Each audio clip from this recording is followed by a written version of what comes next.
Hello and welcome to another update video about the S&P 500. I mean, wow, this was a significant move here to the upside that we saw here last week. Yeah, so obviously there is here with the Nasdaq the potential, the S&P 500, the potential that the low is already in. It reached my target area here for a wave 2 and we reversed out of it. That is always a good sign. So that reversal has been done. Can we confirm the low is in? No. Yeah, there is certainly the probability there. And as you know, we switched to the bullish scenario, saying that there is a 60% probability that the low was in here at $3,700 already when we broke for the first time above the $3,950 level. And so far this is playing out. Yeah, we obviously, when we talked about it here, we reached our reversal area, a correction started. At the time we obviously didn't know if this would be just a smaller correction or a stronger one. Basically on the table we had a situation of a wave 4 correction, which would result in a wave 5 or just another 1-2 setup. Both were on the table, both were known. So far we see here a 1-2 setup play out.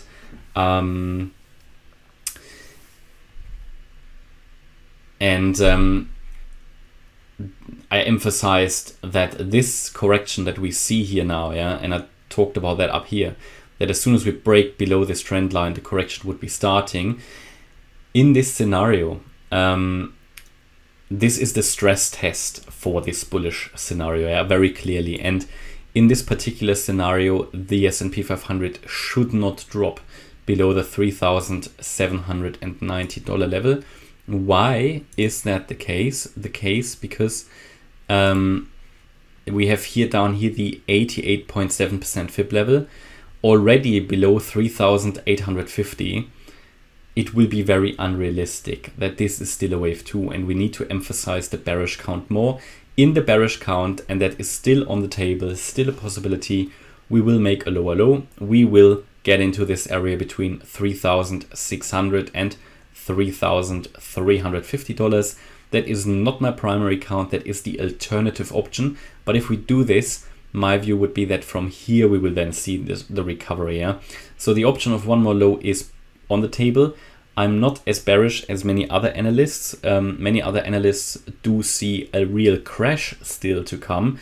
Now I can't rule anything out, very clearly, but I am probably after this quite strong correction in the stock market rather bullish. Yes, I am open to the idea of another low, but at the moment I'm still of the view that the low could be in here for the S&P 500 with a 60% probability. Confirmed is nothing yet, so we still need to have on the radar.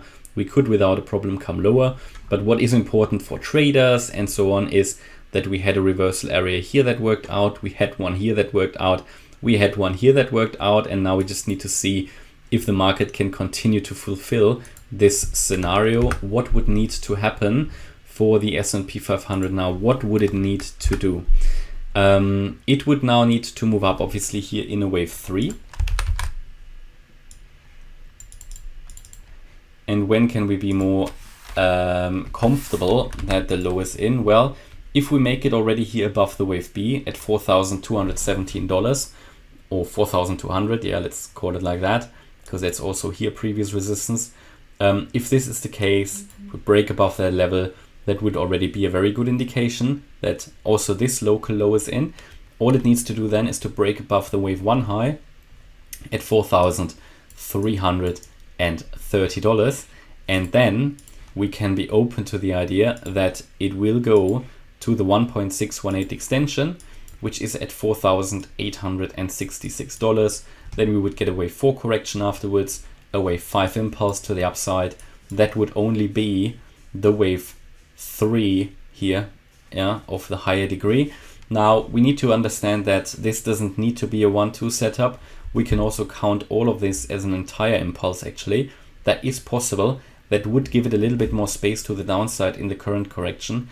But I more like the idea of the 1-2 because you have it on other on many of the other stock market charts as well, and also on the crypto chart. So yeah, I'd be more open. I'd rather see this as a 1-2. Yeah, there is one more possibility that we could have here, that we say, all right, what came down here is a wave A.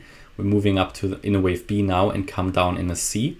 Now a wave B is very unpredictable. That is what this makes it, what makes it so difficult. We would also have more space to the downside here still. So let's say this is an ABC, then we'd see something like this. We still have space here on this chart for a wave C, depending on how high the wave B eventually goes. So this is possible. Therefore, I think this resistance at $4,200 is very important. So we still have this chart on the table here, ABC. That would be anybody who's following my main channel, More Crypto Online. You will know that this is basically a similar count to the Ethereum count that I have. Absolutely possible, absolutely possible. And there is no guarantee that we break the 4,200. If we break it, it will make this alternative wave B scenario very unlikely, especially if we move above the wave 1 high. Then this falls apart, but we need to have it on the radar as well. So this would basically be an alternative bullish count, where that wave 2 would then end over here. Yeah, so I can highlight that here as an alternative wave 2 maybe. Okay. Yeah, and that is currently here what I can tell you about the S&P 500. So it doesn't look bad. Yeah, it's reversed. It's even moved above the 50-day moving average. It's reversed out of our reversal area. Key levels now, obviously to hold ideally the $3,950 level. Yeah, ideally to flip that as support. We already, when we exited this area, you can see that we actually retested that level from above. That is a good signal. At the moment, from the low, we can only see 3 waves up. What we want to see eventually is 5 waves. 1, 2, 3, 4, 5 missing. So we want to see that. That would be an additional confirmation that a potential low is in. One more thing to mention, we can draw a trend line here. Now, this has just now been broken as well. Yeah, there's different ways of drawing this, but I think this is probably the most relevant one. So that is a good signal as well. Will be very interesting how the new week is starting, and if the S&P can maintain this sort of possible beginning of a new bullish wave to the upside. All right, and that's my update about the S&P 500. Hope you liked the update. If you did, please hit the like button, leave a comment and subscribe. And if you really like the content, then also check out my main channel, More Crypto Online. Thanks a lot for watching. Bye-bye.